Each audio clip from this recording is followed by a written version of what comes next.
El doctor Armin Delgado, él es médico neurólogo, él es miembro del Comité Ejecutivo de APEMES, asimismo es médico asistente en el IPNOS Instituto del Sueño y de la Clínica San Felipe. Él trabaja también como médico asistente en el Hospital Edgardo Rivadavia. A continuación él va a dar la charla sobre síndrome de apnea del sueño, clínico, diagnóstico y tratamiento. Buenas noches, gracias, Lupita.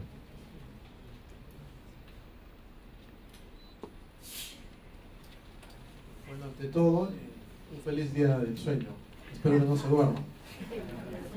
Bueno, esta noche me ha tocado un tema que realmente es muy interesante como médico, porque yo desde que era estudiante de medicina, y yo diría desde mi adolescencia, esto del sueño me impactó, me encantaba qué significaban los sueños, en fin, todo esto que entre comillas es oscuro, porque la medicina ha ido avanzando.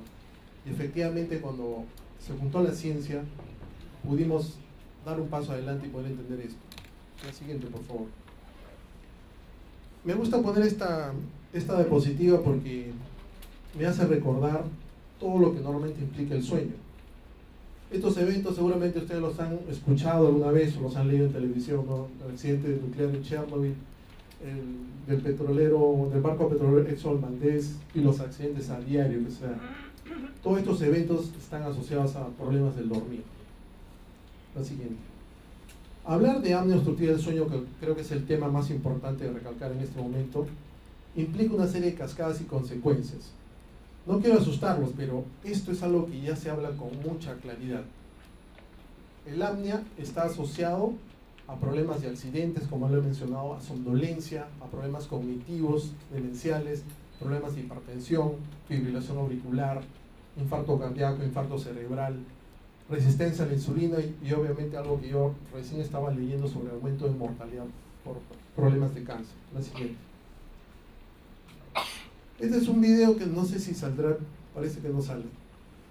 Este es un modelo gringo. Era lo que siempre nos vendieron, lo que yo también pensaba.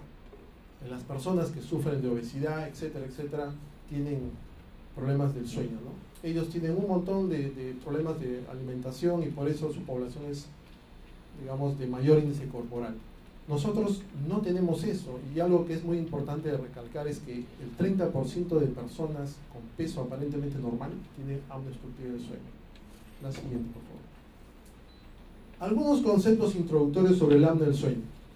Se sabe que la relación entre el sueño y los problemas respiratorios es algo reciente, es algo relativo realmente. En 1965 se clarificó este tema de la apnea obstructiva. Cuando hablamos de apnea del sueño es básicamente sinónimo de apnea obstructiva. En 1981 se reconoció el uso de la máquina de CPAP, que realmente revolucionó en esa época y es hasta la actualidad en el tratamiento. Se menciona también la prevalencia general. Se sabe que es alta, 4% en mujeres, 9% en varones. Sin embargo, hay un estudio muy interesante que justamente lo estuvimos comentando con el doctor Vizcarra sobre la publicación del doctor Tufik, que lo hizo en el año 2010, donde él demostró un estudio grande a nivel de, este doctor lo publicó en Brasil, es un nivel con muchos pacientes en el cual ellos han reportado, y esto es interesante mencionar, una prevalencia de 32.8, o sea, prácticamente el 33% de las personas tienen esta patología. La siguiente, por favor. El apnea del sueño, ¿qué viene a hacer? Viene a ser una obstrucción, ¿no?, de la vía aérea superior. De acuerdo a las definiciones que nosotros manejamos, se sabe que es una disminución de la amplitud de base que tenemos para poder ver si este flujo normal de aire pasa y aparentemente esta alteración, disminución de esta amplitud debe ser mayor del 90%, por lo menos en 10 segundos de duración, y debe estar asociado a un esfuerzo respiratorio.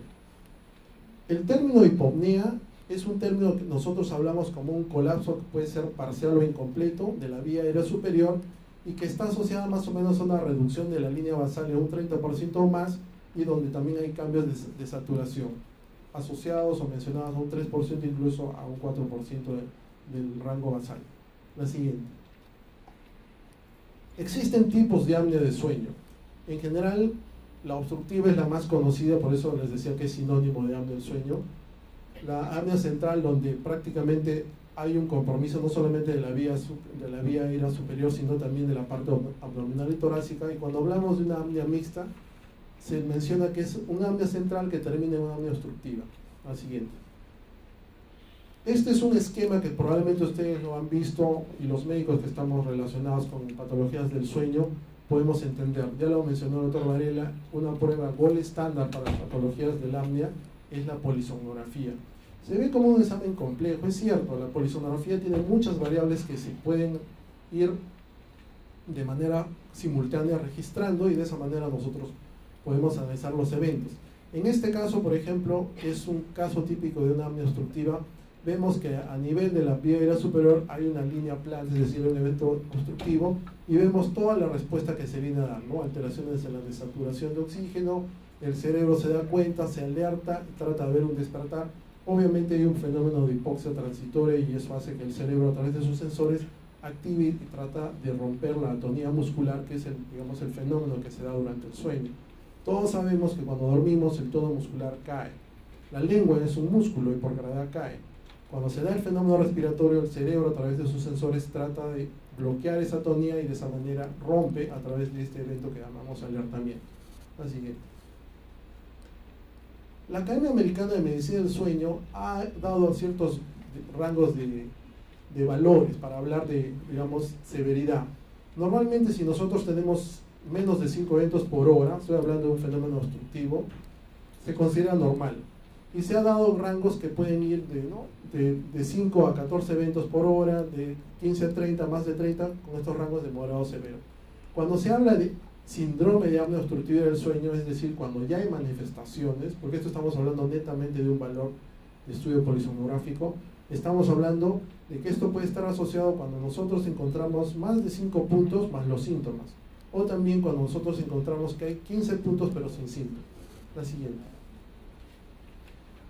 Vamos a hablar un poquito sobre las manifestaciones clínicas. La siguiente. Es fundamental para entender un poco cómo se da esto, la vía aérea superior.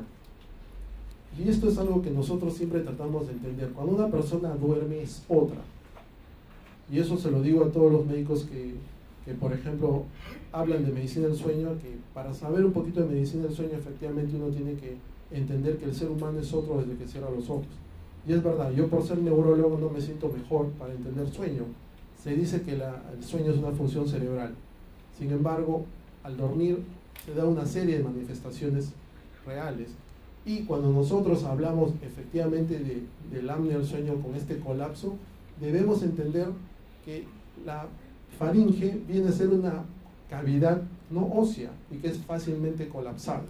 Entonces, ese término nos debe ayudar a entender que nosotros explorando, y eso lo vamos a ver un poquito más adelante, la vía aérea superior, estamos ganando bastante terreno para entender eso. La siguiente. Y, por ejemplo, estos fenómenos que se empiezan desde que se da la obstrucción y arranca una hiperactividad simpática, es decir, el cerebro, al darse cuenta, manda una respuesta adrenérgica, y eso me imagino lo que está sintiendo el papá de Nemo cuando está correteando este tiburón en esta película muy bonita. Hay una respuesta muy acelerada. Entonces, toda esta cadena se sabe que va a llevar, por ejemplo, a un daño del endotelio. Esto va a llevar a un estrés oxidativo, a un fenómeno inflamatorio, y obviamente también va a llevar a una resistencia a la insulina. La siguiente. Estas consecuencias ya las han estudiado con mucho criterio, y solamente estos gráficos es para hacerles ver. Por ejemplo, acá se da el fenómeno respiratorio. Efectivamente, acá tenemos el apnea. Entonces, la presión arterial se va a modificar, igual esta actividad simpática que les mencionaba se va a incrementar. Y nosotros estamos viendo que efectivamente también los valores de saturación se van a modificar, van a caer, y de hecho que también el flujo aéreo es claro en ver el evento obstructivo. La siguiente. La sintomatología, que es algo que les mencioné, por eso hablamos de apnea del sueño con síntomas, es claro de poder interpretar lo que se da en el sueño y en el día. Cuando uno tiene un problema nocturno, ténganlo por seguro, si es serio, va a tener repercusión diurna. Hay gente que ronca toda su vida. Sin embargo, están felices, despiertan bien, no tienen problemas de nada. Sin embargo, cuando hay algo que es serio, efectivamente esto va a tener traducción. Y en el sueño algo que sí se ha podido demostrar es que efectivamente hablamos de los eventos obstructivos, de las pausas y de los ronquidos. Esto también va asociado a otro tipo de problemas, por ejemplo la nicturia es interesante de poder preguntar. El paciente tiene varios despertares, obviamente tiene un sueño inquieto, hay reflujo, hay fenómenos de salivación excesiva, etc. Y en la parte de vigilia, el paciente se va a quejar de lo clásico, la somnolencia y el cansancio durante el día. Sin embargo, también está asociado a otro tipo de problemas, disminución de concentración, disminución de apetito sexual, ¿no? Cefalea matutina, dolor de garganta, a veces también tienen problemas de alergias asociadas. La siguiente, y eso también hay que rescatarlo de la sintomatología en niños. Se sabe que la mayoría de problemas de apneas en niños están asociados por hipertrofia de amígdalas, entonces el fenómeno que se pueda dar en un niño también puede ser diferente de un adulto. En los niños nosotros podemos encontrar movimientos paradójicos. Generalmente ellos pueden tener ronquido, pausas, sin embargo también tienen muchas posturas anormales, a veces tienen hiperextensión y eso para la mayoría de papás no les llama la atención.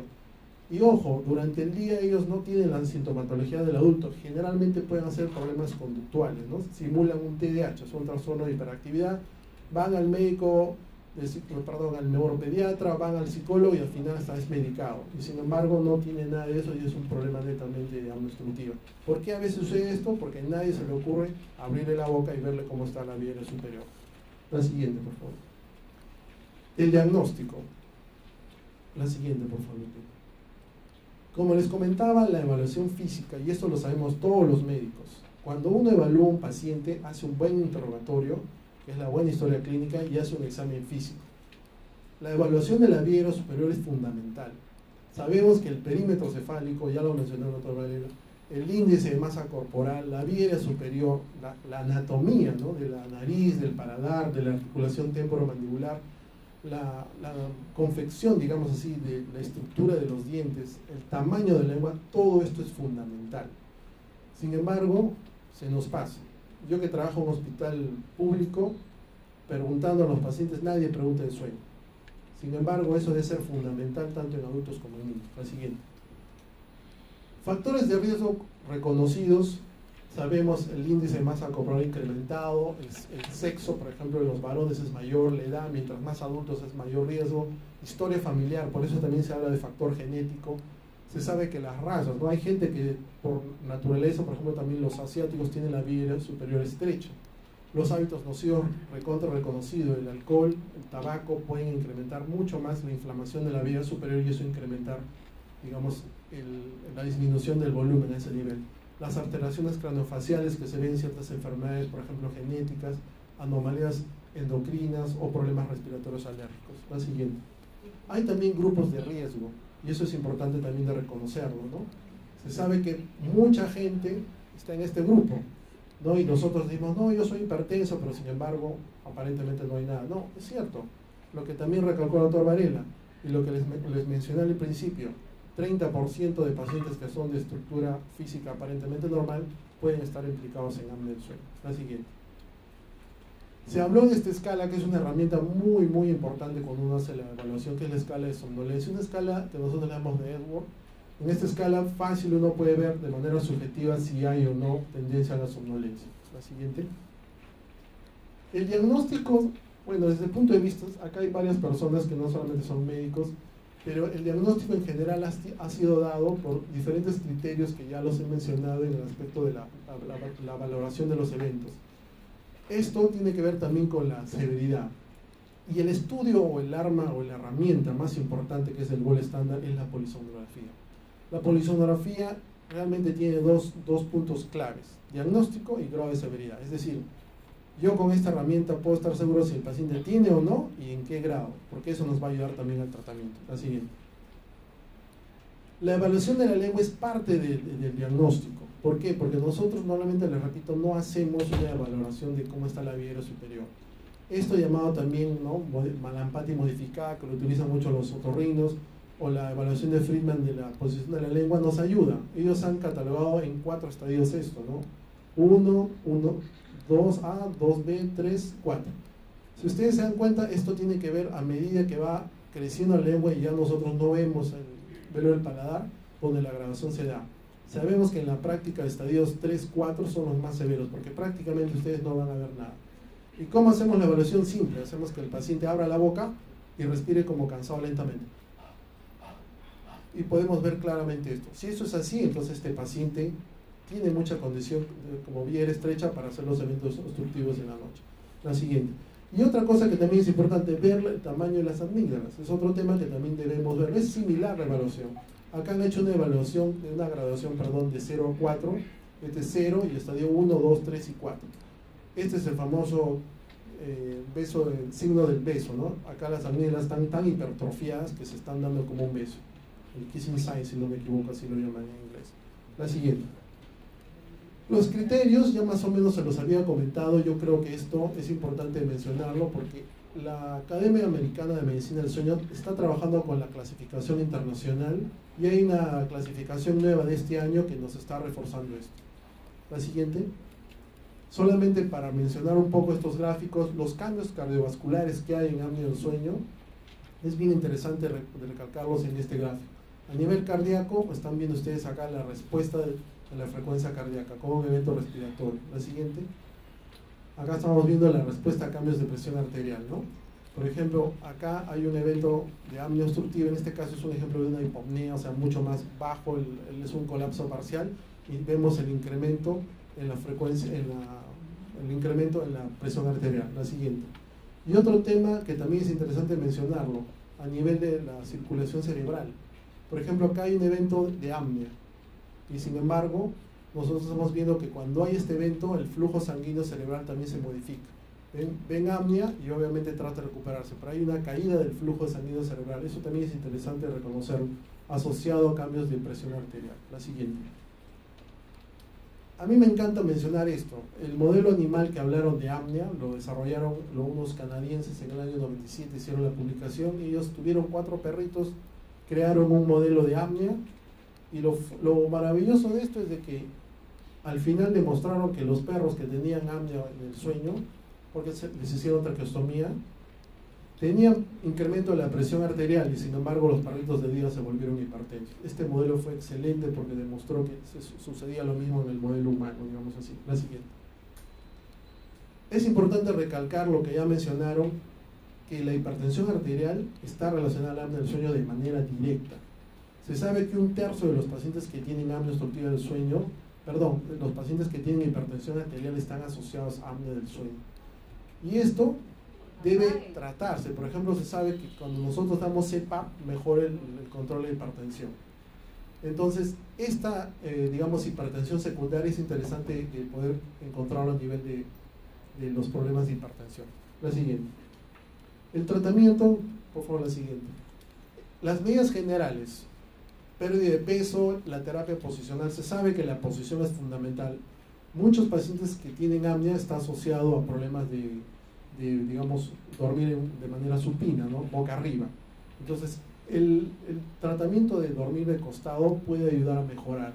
Efectivamente, lo que muy claro lo dijo el doctor Varela, y yo siempre lo trato de hacer, doctor, aunque a veces es difícil, mi esposa quiere televisor en la habitación y eso no va. La higiene del sueño es lo máximo. Entonces, el paciente tiene que tener un mérito para trabajar con la higiene del sueño. Efectivamente, ya lo mencionamos, el alcohol, los cigarros, y sobre todo también ya lo mencionaron en el uso racional de hipnóticos y sedantes. Eso no funciona. El paciente puede ir peor porque esto va a relajar más los músculos de la vía superior. Y como yo les comenté, ustedes saben que en apnea del sueño, efectivamente, el tema de manejo no farmacológico es fundamental. La siguiente.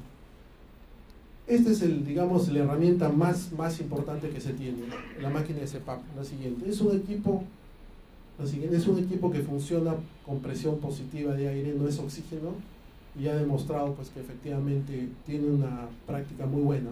Sin embargo, recordar que no todos los pacientes son candidatos a CPAP porque hay que trabajar con la sensibilización. Hay gente que no se adapta, que se siente como ahogado y efectivamente no es tan fácil. La siguiente. El otro tema es los dispositivos orales, que son una alternativa cuando hablamos de apneas de tipo grado leve o moderado, o de repente grado severo, que no son, digamos, manejados con CPAP porque no va con este tipo de problemas. Hay gente que, como les digo, no se siente cómoda y el dispositivo oral puede ser la solución. La siguiente. Y el último tratamiento que puede estar mencionado, que es el quirúrgico, que realmente no es la mejor opción, es, digamos, la alternativa final. Dentro de los manejos quirúrgicos, incluyendo la traqueostomía, la tonsilectomía, se habla del VPP, que es la uvulopalatofarincoplastia. Este es un caso, por ejemplo, ya con una hipertrofia muy severa, y acá efectivamente son esquemas de esta cirugía. Actualmente el enfoque de esto es individual, porque los mejores tratamientos efectivamente no son los quirúrgicos, y si de repente hay un comentario o el doctor Vizcarra quiere mencionarlo, de repente podríamos discutirlo. En unos libros he encontrado que es controversial. En la experiencia de gente que conoce bastante de apnea del sueño, el manejo es mucho más, digamos, conservador. La siguiente. Y bueno, quiero culminar con lo siguiente. Es necesario conocer esta patología. Nadie va a hablar de apnea del sueño, nadie va a buscar la enfermedad si no conocemos esto. El apnea del sueño es un problema de salud pública, está directamente asociado a hipertensión arterial. Por eso se sabe que existe un riesgo de incremento de hipertensión arterial, un riesgo de incremento de enfermedad cardiovascular y de enfermedad cerebrovascular, o sea, el derrame cerebral. Es importante reconocer la utilidad de este estudio, que es la polisonografía, para poder definir, como les dije, el diagnóstico y el grado de severidad. Y por último, reconocer que el uso adecuado de CPAP también es una herramienta útil, pero mencionar que esta máquina, este tratamiento debe pasar también por un proceso de adaptación. La siguiente. Un feliz día del sueño. Muchas gracias.